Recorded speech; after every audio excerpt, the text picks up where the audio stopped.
Hi. Recent டைமில் ஒரு விஷயம் அப்சர்வ் பண்ணது நான் உங்கள்கிட்ட ஜஸ்ட்டு ஷேர் பண்ணுறேன்.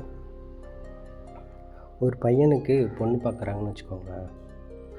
பேசிக்காக அந்த பொண்ணு வீட்டில் எக்ஸ்பெக்டேஷன் எப்படி இருக்குன்னா, இப்போதைக்கு அவங்களோட பேக்ரவுண்ட் நல்லா வெயிட்டாக இருக்கணும், அவங்க ஃபேமிலி வெல் செட்டில்டாக இருக்கணும், பையன் 1 lakh சேலரி ஆகணும், அப்படி எக்ஸ்பெக்ட் பண்ணுறாங்க. அப்படி இல்லைன்னா வெல் செட்டில் ஃபேமிலியாக இருந்தாலுமே அந்த பையன் வேலைக்கு போனாலும் பரவாயில்ல, அந்த பையனுக்கு பொண்ணு கொடுக்கறது ரெடியாக இருக்காங்க.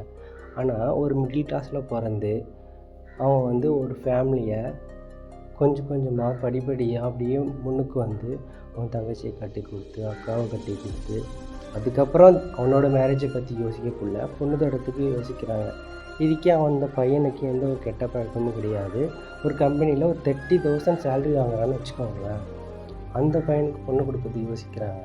ஆனால் ஒரு வெல் செட்டில்டு ஃபேமிலியில் பிறந்து வளர்ந்து அந்த பையன் வேலைக்கே போகலனாலும் அந்த பையனுக்கு பொண்ணு கொடுக்கறதுக்கு ரெடியாக இருக்காங்க.